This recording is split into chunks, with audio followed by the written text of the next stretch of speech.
Welcome to Regensburg, the beautiful city on the Danube that was virtually untouched by World War II. Let's go explore it. Regensburg, a city that feels like stepping straight into the Middle Ages. It's one of Germany's best preserved medieval cities, and incredibly, it survived World War II almost untouched. We'll explore the stunning Regensburg Cathedral, cross the legendary stone bridge, and wander through colorful old streets that seem frozen in time.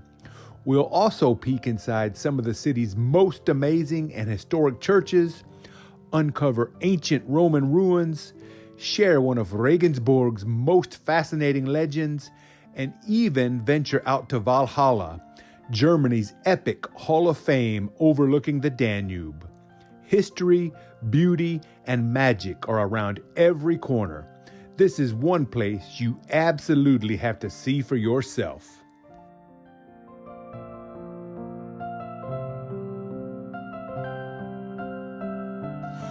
All right, good morning, guys. And we are at the Townhall Square, or the Rathaus Platz here in Regensburg. And this beautiful town hall was construction started in 1245, and that's the year that Regensburg received the title of a free imperial city. So it was free to basically rule itself and do as it felt, as the people wanted to. So they built this beautiful town hall complex, and we've got so much history right here to talk about in this square. It's really busy. People are getting married in the town hall this morning. We've seen a couple weddings come through already. A lot of groups coming through here. But so the FYI, the Tourist Information Office is right here at the Town Hall Square. So come get your information about the town, what's going on, and things like that. We've got the beautiful tower right there to my right, the Town Hall Tower. And right over here, we'll show you in a bit, but the official links of measurement for the city of Regensburg are on the side of the town hall. So Regensburg was a trading city. It lies right on the Danube River, and it had the only bridge that spanned the length from Ulm, which is west of here, all the way to Vienna. So if people wanted to cross the Danube, basically they had to come to Regensburg. So a lot of trade was here, so the city got rich because of that. Now, links of measurement weren't standardized in the Middle Ages, so if they came to Regensburg, they had to find these links of measurement, and that's how they had to trade in if they wanted to trade here in Regensburg. But we got a lot to see. It's a beautiful city, and we're going to have a great day, so let's go explore some more.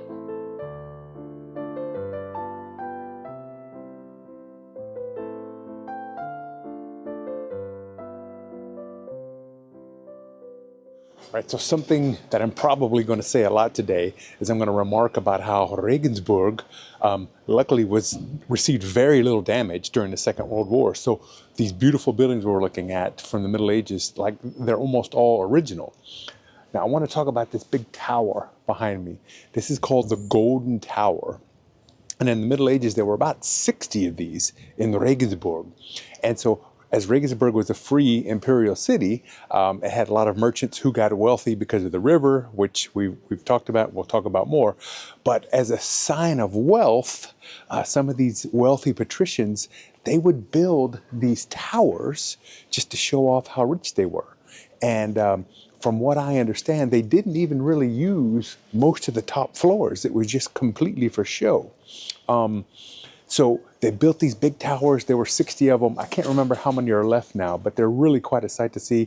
And so Regensburg is kind of one of the first or the oldest metropolis of Europe, if you will. And this street we're on right now, this is called Valentstrasse. And during the Middle Ages, this was like Fifth Avenue of Regensburg, because most of the little streets are very, very narrow. But this one, as a sign of wealth, it's so wide, 2 horse-drawn carriages could go down it at the same time. So that was really something special for back in the Middle Ages. So just a beautiful street. These towers are so cool. And the fact that it's all original is just so spectacular. You know, unfortunately, a lot of the cities in Germany received, a lot of damage during the Second World War. So a lot of the stuff you see is not original. But here in Regensburg, this is all the real stuff. And I just think it's fantastic.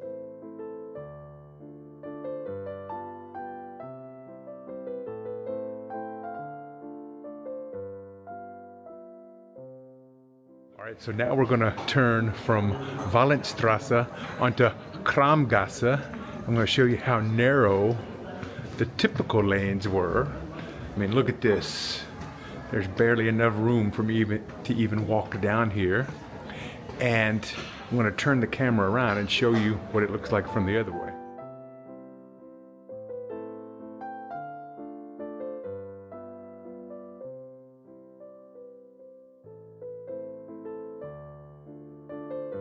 All right, so if you are in the market for a hat here in Regensburg, right across from the cathedral, there's a place called Der Hutmacher, the hat maker, and they have some beautiful hats, I tell you, and it's really nice just to do like a little window shopping. Some really nice hats. They've been in operation since 1875, and I've read that a few years ago they made the hat that Johnny Depp wore in the movie Alice in Wonderland, right? So he was the Mad Hatter, I think. So the hat for the Mad Hatter in Alice in Wonderland was made right here in Regensburg, and they do have some beautiful hats. So if you're in the market, this is the place to come.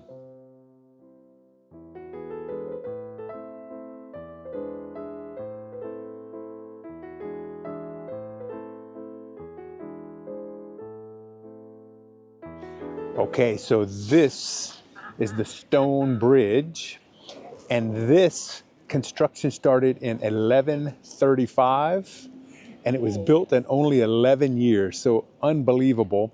It's over 1,100 feet long, crossing the Danube. And so it looks almost exactly like it did when it was built. Now, this was basically the only bridge crossing the river for hundreds of miles. And so that's one of the reasons why Regensburg is so rich. So we've got the Wurstkugel right here that has been selling food for basically ever since they started building the bridge. So the bridge workers would come here and get their food. And we've got the salt storage house right here.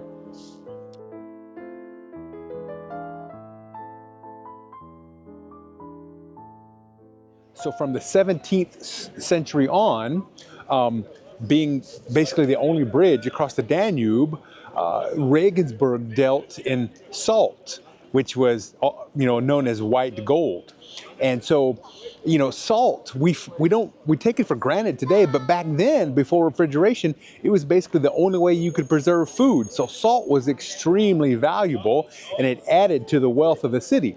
Now, this huge building, if you look at it, it's pointed, it's really tall, but basically they only stored salt up to the second floor, which would be the third floor to us in the United States. And the rest of it was pretty much just for show, because at this time, Regensburg was not yet part of Bavaria. So Bavaria was on the other side of the river, and they wanted to show off their wealth and their power to the Bavarians, so they built this huge building with too much space just to kind of show off how powerful they were. So very interesting, and you can go inside there and eat, have a dining experience from the Wurstkugel if you want to go inside. So a lot of history right here on this little square. And it's also the visitor center for the World Heritage site. So Regensburg is a UNESCO World Heritage city, basically the whole city, and that is the visitor center for the UNESCO World Heritage site. So a lot of stuff going on right here in the square. It's a very fascinating place.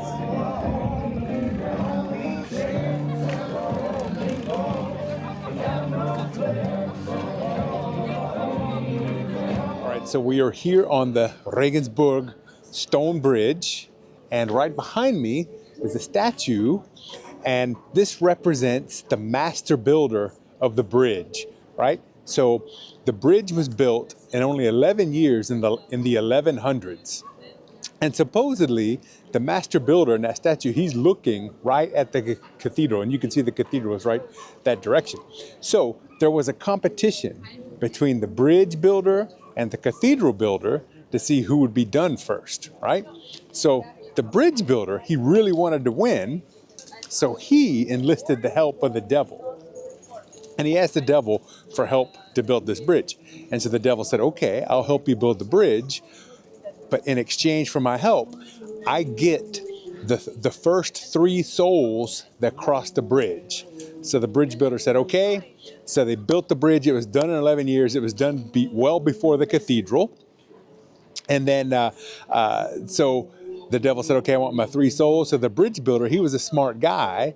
So he didn't want to send 3 human souls to the devil. So he sent across a dog, a rooster, and a chicken, I think. A dog, a rooster, and a hen were the first 3 creatures to go across the bridge.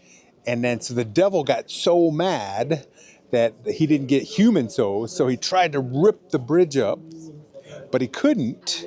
But he did get it up a little bit, so that's why it's bowed upwards. And then he kind of beat it on the side. So if you look, it's not really straight. It kind of curves back and forth. And so where he beat it, that's where it's curved at. So then he took the animals, and I guess he went to hell. But that's the legend of the bridge. He went into the Danube. He took the creatures into the Danube with him. That's right. So that's the story.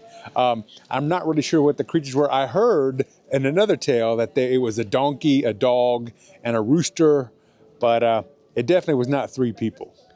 Just across the river from Regensburg's old town lies the quiet district of Stadt am Hof, and at its heart stands St. Mang's Church.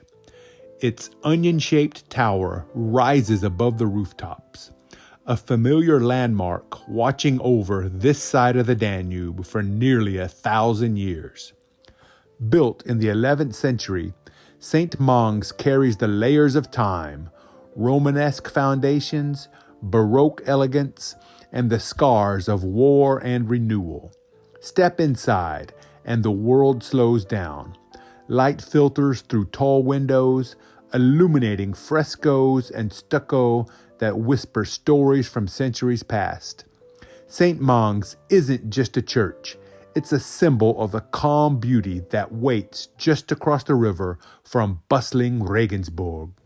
Step by step, day by day, a little deeper, a little closer, inside me, inside you, inside God, inside it all.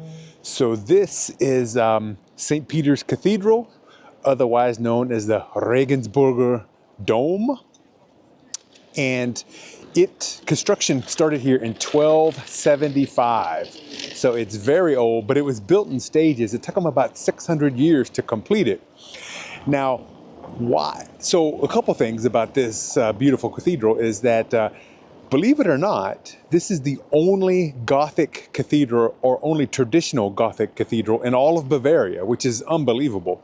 And it is big, it's impressive, it's beautiful, but it kind of seems out of place in a city the size of Regensburg.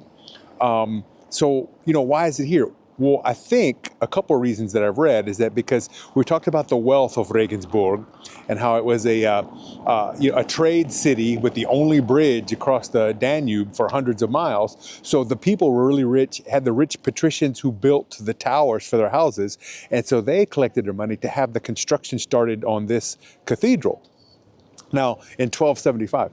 Now, eventually, the money ran out. So for hundreds of years, it just kind of sat there, and it didn't have the towers. And then in the 1800s, Ludwig the First, he came into power, and so he raised the money to finish construction of the 2 towers. So it's very imposing, and that was in the 1800s. And to honor him, there's a statue of him right in front of me that honors Ludwig the First for basically getting the cathedral finished. Now we're going to take you inside in a moment, but there are some beautiful stained glass windows in there. And those are original from like the 1300s, maybe the 1400s. And they actually took them out during World War II because they were afraid, obviously they were afraid it was going to get bombed. It did not, luckily, but they took the windows out, put them in safekeeping, and then they've reinstalled them, after the war. So original, beautiful building, not damaged in World War II. So we're going to go inside and check it out. But just one of the fascinating stories here in Regensburg. Oh yeah, and so we're going to show you the organ. It has the largest hanging organ in the world, and I can't remember how heavy it is. We'll put it on the screen, but it's just super impressive. So I can't wait. Let's go inside and check it out.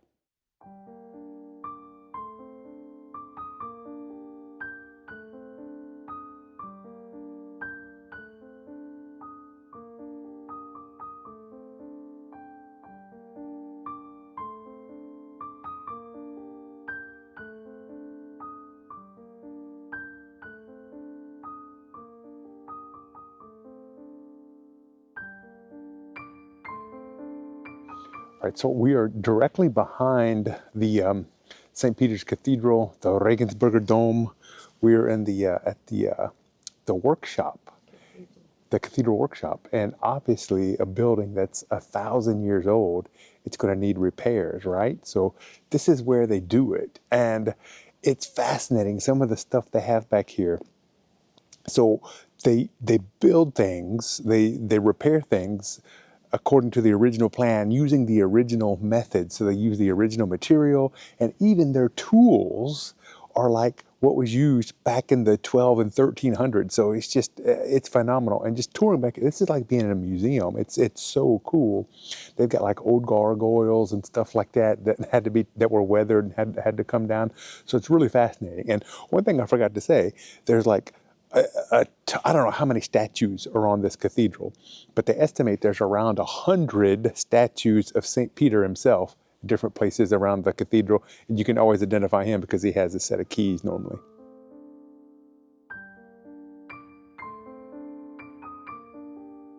So this is the Porta Praeterea, and it is one of only 2 Roman gates that are still standing north of the Alps. The other one, the Porta Nigra in Trier, and if you're interested, be sure to check out our video from Trier from last year. But this is the other one, the Porta Nigra and the Porta Praeterea. So Regensburg was a Roman legionnaire camp that was constructed in AD 179. And so basically, this was along the Danube. This was the northern border of the Roman Empire. And so this gate from here, you would go into the Roman Empire, and then outside of here, you would have the German barbarians, I guess, on the other side of the river. So really cool Roman history, and we're going to go see if we can find some more Roman history here in Regensburg.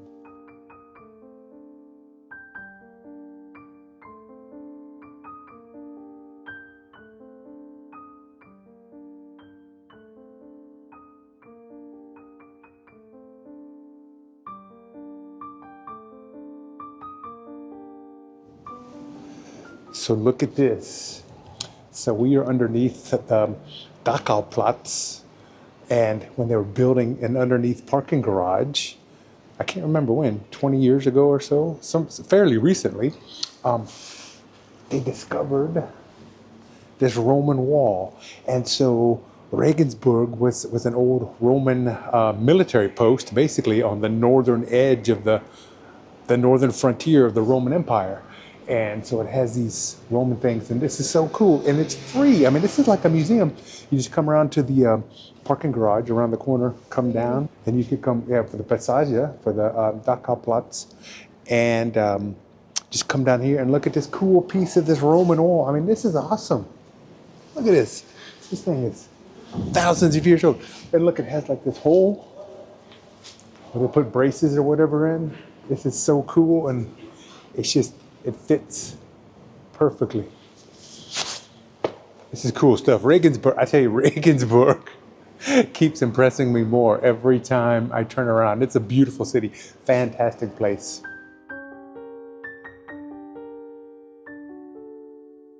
In the heart of Regensburg's old town stands the Alte Kappelle, the Basilica of the Nativity of Our Lady. From the outside, it looks simple enough. But when we stepped inside, we were absolutely stunned. The interior glows with gold, frescoes, and ornate stucco, one of the most breathtaking Baroque designs we've ever seen. Founded over 1,000 years ago, it's one of the oldest churches in Bavaria. Surrounded by light and beauty, the Alte Kappelle feels less like a church and more like a glimpse of paradise.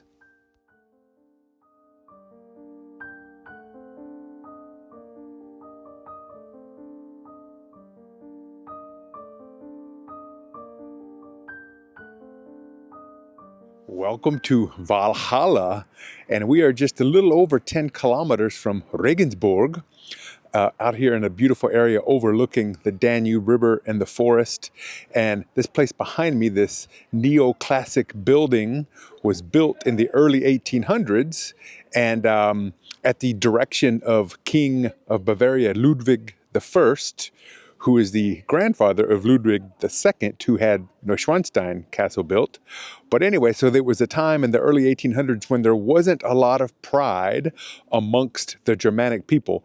Now, Germany, as we know it today, wasn't a country yet. But there wasn't much pride amongst the Germanic people because Napoleon was kind of running roughshod over Europe.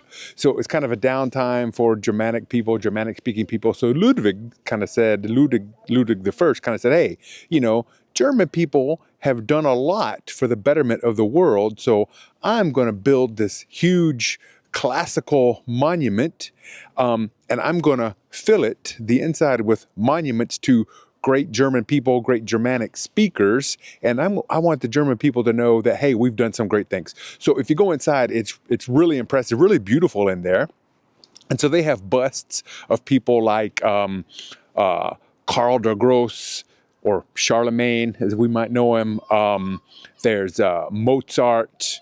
There's Johann Sebastian Bach, the great composers. There's Goethe, great literary figures. And there's Wilhelm Röntgen. There's scientists. He invented X-ray, if you don't know. So it's really cool. And then again, of course, in the 20th century, there was another time when there wasn't a lot of pride in being German. And so then they kind of thought about it, and they said, you know what? So we're going to continue on with this. So in the 1960s, they started adding people, and now there's Albert Einstein is in there. And there's a bust, basically, and it's dedicated to the unknown people who fought against the crimes of the Third Reich. So basically, all the people who fought and lost their lives against the Third Reich, there's a bust dedicated to them in there as well. So really interesting. They continued on in 1966, I think, adding people. So it's interesting. Great thing to go see. I think it's definitely worth a trip. If you're in Regensburg, make the trip a little over 10 kilometers out of town and go check out Wallhalla. It costs €5 to get in, €5 per adult to get in. I think it's worth it. There's an app that's supposed to be able to tell you give you more information. We have had a hard time accessing that app. I don't know, maybe it's just our phones, I'm not sure, but there's a QR code you can scan. We haven't had success with that, but maybe you will when you're here.